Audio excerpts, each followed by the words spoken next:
얘기까지 저도 이 자리에서 항상 이 찬스 미팅을 들으면서 저렇게 하면 골드 디렉터가 되고 저렇게 하면 내가 조금 성장이 느릴 수 있겠구나라는 것을 항상 생각을 했던 것 같아요. 그래서 오늘 제가 준비한 강의는요, 이 강의를 듣고 나시면은 와, 저 사람도 했는데 나도 할 수 있겠다라는 마음이 그렇게 드시는 그런 강의가 되실 것 같아요.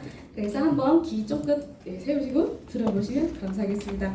저에 대해서 먼저 말씀드리는 것이 이 뒤에 나오는 내용들을 더 정확히 이해할 수 있을 것 같아요. 저는 되게 조용하고요. 낯가림이 되게 심해요. 그리고 혼자 있는 거 좋아하고 우유부단한 성격이에요. 이런 분들 곁에 있으면 어떠세요? 이런 분들 보시면 답답하죠. 그리고 사회생활도 되게 못할 것 같고, 그리고 파트너로 만들어도 일도 되게 못할 것 같고, 그게 저의 모습이에요. 저의 진짜 모습인데요. 이런 사람도 골드 디렉터가 되더라고요. 그래서 이런 성격 때문에 저희 신랑이 이 일을 시작할 때 상당히 반대했어요. 그래서 항상 신랑이 제가 한 월 200 벌 때까지 항상 얘기했던 게 너희 스폰서님들은 다 성장할 수 있고, 유선화도 정말 좋고, 형제라인들도 다 성장할 수 있고, 파트너들도 다 성장할 수 있는데 너만큼은 성장 못할 거야. 너만큼은 안 될 거야. 성공을. 이런 얘기들을 항상 했었어요. 왜냐면 저희 신랑이 저에 대해서 많이 아니까. 이런 성향이니까. 왠지 이런 좀 영업 쪽 일 같아 보이고 이런 걸로 하려고 하면 성향이 안 맞으니까 그런 말들을 저한테 되게 많이 했었고요. 그래서 처음에 반대도 되게 많이 했었죠. 그리고 저의 전직은 SK 반도체 회사에서 이제 7년 동안 원가 회계 업무를 했어요. 그렇게 회사에서 부업으로 1년 동안 이 일을 부업으로 진행을 했고요. 3년 동안 전업으로 해서 골드 디렉터가 됐습니다. 그래서 지금 이 저녁 시간에 오시는 리더님들은 거의 부업자분들이 많으시죠. 부업자분들 손 한번 들어보실까요? 거의 대부분이세요. 그래서 제가 이 부업으로 1년 동안 진행했었을 때에 그때 지금에 와서 생각해 보니까 그때 부업으로 할 때 내가 이런 거 좀 하고 나올 걸, 전업하기 전에 그런 생각을 했던 게 뭐였냐면요, 한 가지였어요. 내가 3판 6판을 아시죠? 3판 6판을 진짜 지금은 되게 매력적으로 되게 잘 설명하거든요. 그런데 이렇게 지금 내가 하는 정도의 수준만큼 그때 빨리 익혀서 거기에 사무실에 있는 사람들한테 다 설명해주고 나올 걸. 이거 딱 하나 되게 후회되더라고요.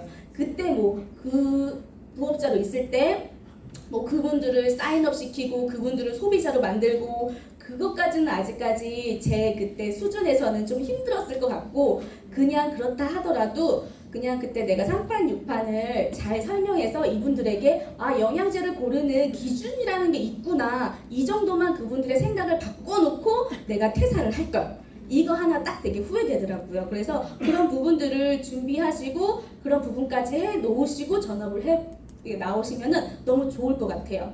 그리고 부업자분들이 한 가지 이제 되게 걱정되는 분들이 내가 본업에서 대부분의 회사들은 투잡을 금지하잖아요. 그런 부분 상당히 걱정스럽고 염려되는 부분인데, 저희 신랑이 같은 회사에서 이제 인사팀에 있어요. 그래서 이제 그 인사팀의 규정을 저한테 항상 말해주는데 딱 두 가지만 안 하면 된대요. 저희 회사에도 투잡 금지 조항이 있어요. 근데 딱 두 가지만 안 하면 되는데, 그게 뭐냐면 첫 번째는 근무 태만. 그러니까는 업무 시간에 유산화를 알리는 거. 점심시간도 안 돼요. 회사 점심시간도 그때도 알리면 안 되고, 이제 근무 시간이 끝나고 나서는 괜찮은 거예요. 다른 장소에서, 회사 안에서는 하면 안 되는 거예요. 유산화를 알리는 게. 그리고 두 번째는 직위 남용. 내가 어떤 위치를 가지고 이렇게 예를 들어서 제가 3판 6판 설명하고 그게 후회된다고 말했는데, 그게 만약에 저의 부하 직원이면 안 되는 거예요. 내가 그냥 나는 좋은 의도로 그냥 3판 6판을 알려줬지만 그분들이 느끼기엔 어떤 강압적인 뭔가 내가 제품 하나도 사줘야 되나? 이런 마음을 들게끔 하면 안 되는 거예요. 내가 3판 6판 설명하겠다 하시면 옆 부서라든지 아니면 저랑 그 어떤 이렇게 상하 관계가 없는 그런 곳에서 가서 그분들에게는 괜찮은 거죠. 그래서 저희 신랑이 저희 파트너들 중에서도 아직도 그 회사에서 일을 하고 계신 분들이 많으세요. 그래서 저는 그 파트너 분들한테 이렇게 안내를 해드리고 있습니다. 네, 그래서 저는 어떻게 컨택이 되었는지 설명을 해드릴게요. 저는 이제 제가 유산화를 알게 된 계기는 제가 둘째 육아휴직 기간 때였어요. 육아휴직 기간 때였는데 그냥 집에서만 있기에도 심심하고 그래서 있는 참에 네이버 지역맘 카페에 이런 글이 올라왔어요. 작성자 다연 오빈맘, 그리고 이제 아미리는 저희 동네 이름이에요. 아미리 주민들 커피 마셔요. 그리고 아기는 데리고 나오셔도 돼요. 라는 이런 글을 봤어요. 그냥 지금 생각해보면 그냥 커피 마셔요 라고 했으면 제가 안 나갔을 건데 아기를 데리고 나와도 된대요. 그래서 그러면서 갑자기 마음이 확 편해지면서 아, 나가도 되겠다 싶어서 다들 아기를 데리고 또 나오셨어요. 지금 모이신 게 한 8분, 7분, 8분 정도 되는데 8명이에요 총. 이게 8명에서 총 첫 만남의 시간을 가졌던 게 바로 제가 스폰서님과 함께 만났던 자리입니다. 여기 보시면 저희 이영주 스폰서님, 박지영 스폰서님이 계세요. 그때는 몰랐죠. 이게 무슨 자리인지. 네. 그래서 이제 그렇게 만나고 났는데 그 다음 주에 이제 박지영 스폰서님께서 맛있게 밥을 차려 놓으시고 먹으러 오라고 하는 거예요. 그래서 갔죠. 맛있게 먹었어요.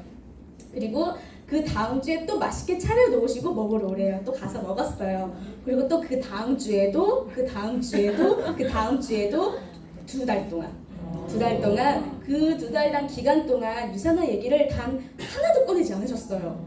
네, 그렇게 있는 상태에서 그 2달 후쯤에 스폰서님께서 그런 말씀을 하시더라고요. 스폰서님도 저랑 같은 회사에 있는 언니였거든요. 가서 봤더니 계시는 거예요. 너무 반가웠어요. 같은 이제 원가팀에서 이제 업무를 같이 했던 사이인데 얼굴만 아는 사이였거든요. 그런데 이제 그때는 지영 언니죠.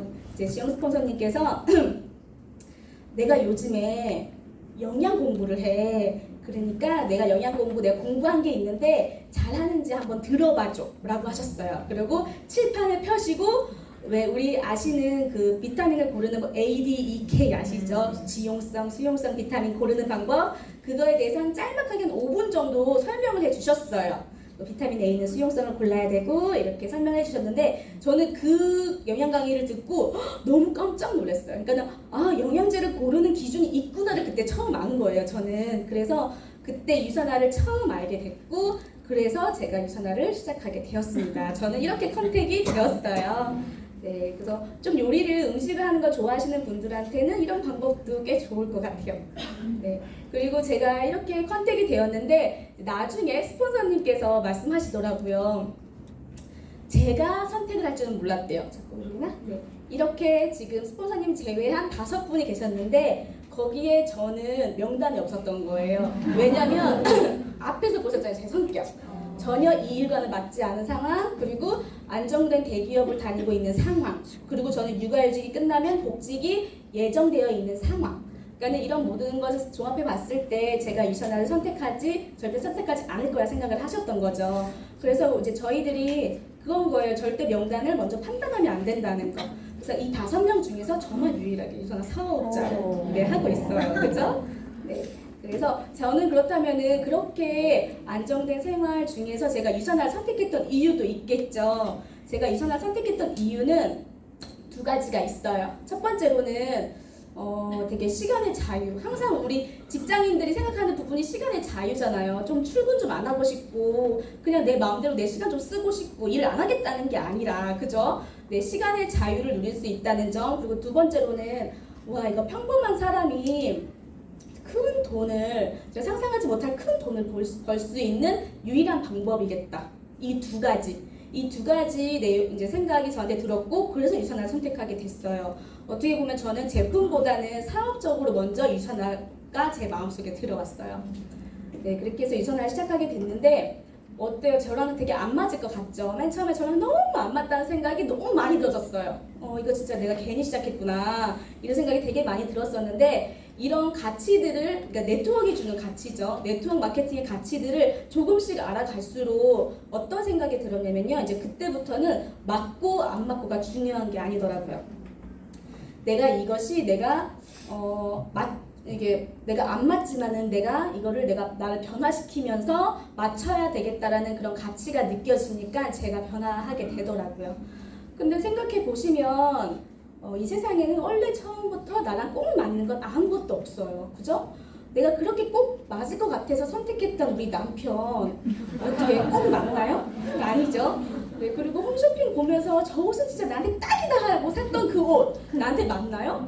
안 맞잖아요, 그죠? 그런데 내가 그 남편이 나한테 소중하면은 내가 그 남편한테 맞춰가는 거고, 그 옷도 너무 입고 싶으면 내가 살을 빼서라도 그 옷을 입게 되는 거예요. 그러니까 내가 이렇게 그거에 대한 가치를 느끼는 순간 내가 맞춰가는 것 같아요. 그래서 제가 이 일과 성향은 비록 맞지는 않았지만 처음에 이 일을 계속 진행을 했습니다. 그리고 이제 저의 사업 진행 이런 성장 스토리인데요. 저 사업 1년차 때는 부업자의 신분이었어요. 쉐어러에서 빌리버 때인데요. 이때 잘했던 게 포기하지 않았다는 거. 왜냐면요, 이때는 제가 아는 것도 없고 유산에 대한 비전이건 확신이건 아무것도 없던 상황이고 소득도 안 되는 상황이었는데, 그럼에도 불구하고 제가 포기하지 않았다는 거, 그거 너무 잘한 것 같더라고요. 제가 포기하지 않을 수 있었던 이유는 뭐냐면 바로 저희 스폰서님들의 헌신. 왜냐면요, 제가 부업자니까 스폰서님들이 밤마다, 그러니까 매주 밤에 오셔서 홈미팅을 해주셨어요, 저희 집에서. 그런데 한 3번 정도 저녁 홈미팅을 했는데 너무 피곤한 거예요, 회사 갔다 왔으니까. 그래서 저는 이제 3번 정도 하고 스폰서님들한테 얘기했어요. 저는 너무 힘들어서 못하겠다, 이 홈미팅, 저녁 홈미팅을. 그랬더니 스폰서님들이 그러면은 그냥 앉아만 있으래, 발표 절대 안 시킬 테니까 그냥 그 자리에 1시간 동안 앉아만 있어 라고 얘기해 주시더라고요. 근데 그게 저는 너무 고마웠어요. 그러니까 저에 대한 그런 배려이고, 그리고 스폰서님도 그때 다 애기들이 뭐 5개월, 6개월, 10개월 이럴 때였거든요. 그 애들 다 놔두고 나를 위해서 이렇게 시간을 내서 온다는 게 그게 너무 감동이고 감사해서 힘들다는 말을 못 하겠더라고요. 그리고 제가 되게 우유부단한 성격이잖아요. 말도 못하고, 네, 그런 말을 못했어요. 네. 그리고 이제 아쉬운 점은 부업자로서 핑계가 되게 많았어요. 그때 당시는 제가 진짜 최선이라고 생각했는데 이제 와서 보니까 그때는 내가 부업자이기 때문에 1박 2일도 못 가요. 부업자이기 때문에 시간이 없어요. 부업자이기 때문에 난 적극적으로 사업을 하면 안 돼요. 회사에서 알면 다 큰일 나요. 이런 마인드였거든요. 그래서 그런 부분들이 좀 되게 많이 아쉬웠고요. 그리고 이때 항상 제가 이때도 그렇고 그 다음 연차 때도 그렇고 항상 입버릇처럼 하는 말이 있었어요. 저는 천천히 가도 돼요. 이 말을 상당히 입버릇처럼 했어요. 그냥 나는 천천히 성장해도 돼. 왜냐면은 따박따박 월급이 들어오니까 뭐 급할 거 없잖아요. 그래서 항상 나는 천천히 저는 천천히 갈게요, 스폰서님, 이 말을 상당히 많이 했어요. 그리고 이제 2년차가 됐습니다. 빌더에서 디렉터 때인데요. 잘한 점은 꾸준한 후원 습관이 배웠어요. 이때부터 제가 이제 라인이 내려가기 시작했어요. 대실적이라고 하죠. 한 라인, 그냥 첫 라인이 내려가기 시작했는데, 이때 나온 첫 라인이 천안과 평택 라인이었어요. 그래서 저희 집에서는 한 1시간 반 정도 되는 거리였죠. 그렇게 나름 그 당시에 나름 장거리 후원이 시작됐는데 여기를 2년 동안 매주 내려갔어요. 그러면서 장거리를 꾸준히 후원해야 된다는 그런 습관이 몸에 딱 배었고요. 이때 이제 들인 그 습관이 지금도 너무나 이렇게 고맙게도 쉽게 사업을 진행할 수 있게 도와주는 것 같아요. 그리고 제가 이때 빌더 때 이제 그 첫 파트너가 생겨서 그렇게 후원을 한 건데, 직급이 낮다는 것은 어쨌든 사업에 대한 경험치가 낮은 거잖아요. 그래서 저는 그 사업에 대한 경험치 낮음을 좀 이렇게 메이크업하기 위해서 제품 공부를 상당히 많이 했어요. 제품 공부를 많이 해서 이 파트너들한테 이거라도 내가 사업적인 조언은 잘 비록 못 해주지만 그래도 제품에 대한 조언만, 뭐 이런 피드백, 코칭만큼 내가 잘해야지, 이런 마음에 제품 공부를 진짜 많이 했어요.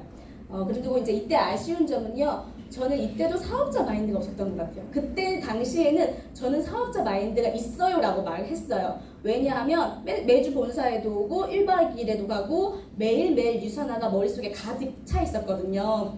그런데 그래서 사업자 마인드가 있는 줄 알았는데, 이 사업자 마인드와 주도적인 사업자는 또 다르더라고요. 이때까지도 주도적인 사업자는 아니었고요. 그리고 아쉬운 점은 이제 빌더 디렉터쯤 되면은 파트너들이 막 생기기 시작하잖아요. 그런데 여기에서 저는 키리더 한 분과만 소통을 했다는 게 되게 아쉬운 점이에요. 왜냐면은 이 뎁스 파트너들과 소통이 안 되다 보니까 어떤 키리더 분과 이런 어떤 오해라든지 아니면 내가 팀을 이끌어갈 때 한 마음 한 방향이 돼야 되는데 그게 안 됐을 경우 그 밑에 있는 팀원들을 끌고 가기가 너무 힘들더라고요. 그래서 이제는 저는 이제 한 라인에 한 4-5명의 이제 파트너들과 이렇게 항상 긴밀하게 소통을 하고 있고요. 그 다음에 이때에는 되게 또 아쉬운 점이 소비자의 중요성을 좀 너무 간과했던 거죠. 제가 그런 주도적인 사업자도 아니면서 되게 사업자만 찾고 다녔었어요. 그랬더니만 이게 소비자, 어쨌든 우리들은 이제 자동이체를 늘려야 되는 일인데 사업자만 너무 찾고 다니다 보니까 소비자에 대한 탄탄한 소비자 구축이 안 돼서 이런 일정한 금액이, 그러니까 일정한 소득이 이렇게 들어오지가 않더라고요. 그냥 사업자 한 번 뚝 들어오면은 그냥 빵 이렇게 빵빵 이런 소득이 이렇게만 뛰지 꾸준한 소득이 안 됐던 점, 이런 부분들. 그래서 요즘은 이제 파트너들이 생기면 소비자 20명, VIP 소비자 20명, 매니아 소비자 20명은 반드시 만들어야 된다고 이제 코칭을 해드리고 있고요. 세 번째로는 네, 실버 때예요. 이때는 드디어 저한테도 선명하고 간절한 목표가 생겼습니다. 바로 뭐냐면은요, 어워드 나잇, 드레스 입는 거. 그러니까 어떻게 모습 아주 커다랗고 막 이렇게 멋진 목표가 아니라 진짜 그 너무너무 이루고 싶은 그 간절한 목표, 드레스. 요거 하나에 제가 딱 주도적인 사업자로 바뀌는 터닝 포인트가 되었어요. 네, 그래서 결국 이 드레스를 입기 위해서 제가 20년 동안 연락을 안 했던 친구들한테도 다 연락하고 엄청 주도적인 사업자처럼 뭐 어디 지방에도 막 가고 미팅을 가고 막 이렇게 일을 했었어요. 그래서 결국 달성을 했죠. 그런데 이렇게 그 친구를 컨택하는 과정에서 또 저 대구에 있는 지방에 있는 그 분의 뎁스가 나온 거예요. 그래서 이렇게 대구에 대한 대구 파트너가 이제 딱 나왔는데 저는 그때 지금이라면 고민 안 하겠지만 그때 당시에는 우리 집에서 3시간이 걸리는데 어떻게 내가 거기를 왔다 갔다 왕복을 할 수 있을까? 한번 내려가기 시작하면은 제가 장거리 후원을 해본 적 있잖아요.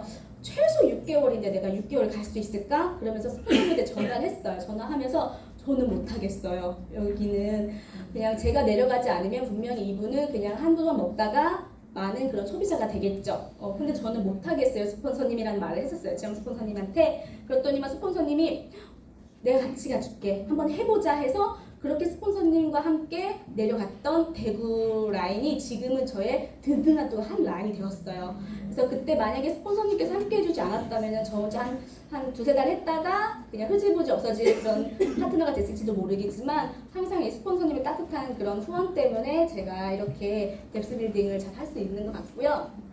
그리고 주도적인 파트너 만들기를 3년차 때 되게 잘했던 것 같아요. 실버. 이거는 어떻게 보면 거리적인 물리적인 그런 것 때문에 있을 수도 있어요. 대구 쪽 파트너들이 상당히 주도적으로 참 일을 잘하세요. 그러니까는 그분들에게는 어떻게 보면 제가 시스템이거든요. 그래서 제가 이렇게 어떻게 안내하는 부분에 대해서도 상당히 감사하게 여기고 잘 따라와 주시고 그렇게 주도적인 파트너로 잘 성장을 하셨고요.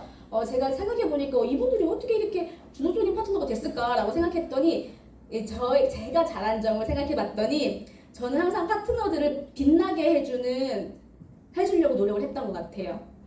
저는 뒤에서 그림자 같은 존재로 파트너들을 항상 칭찬받을 수 있게 어디 형제 라인 리더님들이나 아니면 스폰서님들한테 칭찬받을 수 있도록 뒤에서 이렇게 그걸 잘했던 것 같아요. 네. 그리고 아쉬운 점은 이때도 너무 제품 공부만 했어요. 그래가지고 네. 이제 계속 제가 제품 공부를 하면은 또 제가 왜 이거에 제품에 빠졌었냐면은 제가 왜 그랬잖아요. 제가 이 일은 나랑 안 맞는 것 같아 라는 마음이 있었다고 했잖아요. 그런데 처음으로 내가 이 일이랑 잘 맞을 수도 있겠다 라고 생각했던 게 제품 공부를 하면서였거든요. 그래서 제품 공부를 한다는 것, 나에 대한 뭐 제품이든 건강에 대한 지식이든 그런 것이 나한테 쌓여간다는 느낌이 들면요. 되게 자신감이 붙었어요. 그래서 되게 제품 공부를 많이 했는데 이제는 하지 않죠. 네, 이제는 사업 설명을 많이 하겠어요. 네. 그래서 4년차 드디어 골드 디렉터가 되었습니다. 네, 골드를 가야겠다고 결단한 계기는요. 파트너들을 더 잘 후원하고 싶어서였어요. 딱 콕 집어서 대구 파트너들. 저한테는 저보고 시스템이라고 말하고 상위 스폰서, 항상 이렇게 잘 본인들을 이렇게 키워주는, 성장시켜주는 스폰서라고 항상 저를 너무 잘 따랐거든요. 그래서 그 파트너들을 어떻게 하면 더 잘 성장시킬 수 있을까라는 생각을 항상 했는데 왜 요즘 연합원 미팅 많이 진행하시죠? 연합원 미팅을 들어가려고 하면 상위 스폰서, 그러니까 골드 이상의 상위 스폰서가 반드시 들어와서 봉사도 해야 되고 어떤 그런 업무적인 부분을 찾아야 되는 부분이 있어요. 그런데 제가 대구에서도 연합원 미팅이 진행됐는데 제가 골드가 되지 않으면 또 스폰서 스폰서님을 또 이렇게 스폰서님께 이렇게 또 힘을 빌려야 되는 상황이 됐기 때문에 저는 제 힘으로 이제는 좀 그죠? 4년이 됐는데 제 힘으로 내 파트너들을 잘 이렇게 후원해주고 싶었어요. 그래서 골드 리더스가 됐고 리더스가 되니까요 되게 조금 그래도 이런 유산화의 방향에 대해서나 뭐 이런 파트너들을 이렇게 안내하는 거에 대해서 한 템포는 조금 더 소식을 빨리 받을 수가 있어요. 제 파트너들을 더 잘 성장시킬 수 있는 그런 상황이 되는 거거든요. 그래서 리더스 멤버가 된다는 거는 파트너들을 더 잘 키울 수 있는 힘, 파워가 생긴다는 거예요. 그리고 이제 골드를 달성할 수 있었던 원동력은 후원에 대한 책임이었던 것 같아요. 저는 어떤 한 사람이 온다는 것은 그 사람의 과거와 현재와 미래가 동시에 온다고 생각을 해요. 그렇기 때문에 그런데 내가 이런 흐지부지한 후원으로 인해서 정말 유산화에서 10년 후에 뭐 10억, 20억을 벌 수도 있었던 사람이 나의 흐지부지한 후원으로 인해서 유산의 비전을 보지 못하고 유산을 떠나간다면 내가 그 사람의 인생을 망친다고 생각을 해요. 그래서 되게 이 사람을 끝까지 이 사람이 주도적으로 성장할 수 있는 그런 리더가 될 때까지 항상 끝까지 해준다는 거 있고요. 또 이제 감사한 마음, 스폰서님에 대한 감사한 마음, 파트너에 대한 형제자매에 대한 모든 것에 대한 감사한 마음을 항상 가지고 있어요. 그래서 이런 감사한 마음이 가끔씩 저도 떨어질 때가 있더라고요. 그러면 그때는 어김없이 어떤 이렇게 문제들이 일어나요. 그래서 저는 항상 이 감사한 마음을 충전 100% 해놓고 그렇게 항상 사업을 하고 있고요. 이제 5년이 지났습니다. 지금이 5년 차인데요. 보시면 저기 이제 이영주 루비 디렉터가 되셨고요. 박지영 이그제 골드님 그리고 저 이하나는 골드 디렉터 이렇게 그 5년 전에 만났던 스폰서님들은 다 이렇게 성장을 하셨어요. 저도 성장을 했고요. 그래서 지금에 와서 이제 이 5년 전에 저 아기를 안고 있는 저 이한나에게 유산에 대한 확신을 없는 이한나에게 돌아가서 말할 수 있다면 저는 이 말을 꼭 해주고 싶더라고요. 한나나 너는 분명히 4년 후에 골드 디렉터가 되어 있어. 너의 선택은 역시 옳았어. 라고 저는 말을 해주고 싶고요. 또 이 말도 해주고 싶었어요. 남편이 아무리 반대해도 절대 포기하지 마. 그리고 2년 동안 대실적만 내려간다고 해서 돈이 안 된다고 해서 포기하지 마. 너는 결국은 그냥 4년 후에 골드 디렉터가 되어 있을 거니까 이 말을 꼭 해주고 싶어요. 그러면서 뭐 즐겁게 일했으면 좋겠어. 네, 그리고 이제 골드를 도전하신 리더분들께 꼭 들려주고 싶은 한마디는 자신을 믿으셨으면 좋겠어요. 네, 내가 지금 매주 이렇게 본사에도 오고 1박 2일도 가고 시스템에서 안내하는 거 다 하고 있는데 난 성적이 안 되는 것 같아. 이런 생각을 갖고 계시는 분들 계실 텐데요. 그게 아니라 내가 뭐 잘못하고 있는 것도 아니고 나는 이 일이랑 안 맞는 것도 아니에요. 잘하고 계신 거고 이대로 꾸준히 이제 하시면 되는 거예요. 왜 우리가 아이들을 키우다 보면 아이들이 매일 0.1cm씩 크는 게 아니잖아요. 그 아이들한테 충분한 영양을 넣어놓으면 그 아이들의 성장 타이밍이 왔을 때 한 달에 1cm, 2cm, 3cm 쑥쑥 크는 거거든요. 우리도 마찬가지로 사업도 내가 꾸준히 하고 있으면 어느 성장의 기류에 딱 왔을 때 우리가 폭발 성장을 하게 돼요. 반드시 그 순간은 모두 다 오게 되는 거고요. 마지막입니다. 네, 골드까지 전력 질주하는 힘이 필요해요. 우리가 뭐 기종에 따라 다르겠지만 전보 여객기의 이륙 조건은 일정 속도 이상 260에서 300 그리고 일정 거리 1.8km 이상이 두 개가 모두 다 충족이 돼야지만 이륙에 성공할 수 있대요. 제가 항상 그런 말 했죠. 저는 천천히 갈 거예요. 일정 속도 이상 나오지 않으면요 아무리 오랜 기간 활주를 달려도 그 비행기 절대 뜰 수가 없어요. 그리고 왜 그런 거 있죠. 쟤는 왜 이렇게 빨리 성장하는 거야. 그런 것도 너무 부러워할 필요도 없어요. 이제 아무리 빠른 속도라도요 일정 거리 이상 달리지 않으면요 그 비행기를 이륙할 수가 없어요. 그러니까 이것도 저희 삶랑 똑같은 것 같아요. 그래서 성공하기 위해서는 일정 수준 이상의 집중력과 일정 수준 이상의 절대 시간이 필요합니다. 앞으로는 천천히 갈게요 하면은 못 가요. 그러니까는 일정 속도 이상의 그런 속도를 내셔야 돼요. 그리고 이제 비행기의 연료의 절반은요 이륙할 때 쓰인대요. 이것을 우리 사업에 비유해 보면요 골드가 될 때까지의 가장 힘들다는 거예요. 그때의 연료의 절반이 쓰인다는 건데 그러니까 골드가 될 때까지는 좀 전력 질주하셨으면 좋겠어요. 그리고 근데 이륙을 한 뒤에는요 모든 것이 쉽게 느껴져요.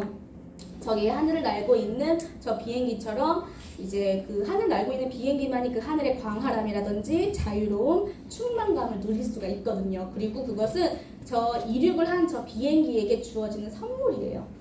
그러니까는 우리 리더님들도 그 선물 같은 시간이 모두 다 빨리 왔으면 좋겠고요. 오랫동안 꿈을 그리는 사람은 마침내 그 꿈을 닮아간다고 합니다. 우리 리더님들도 항상 꿈을 그리시고 되새기시고 생각하셔서 마침내 그 꿈을 모두 다 이루시기를 응원드리겠습니다. 감사합니다.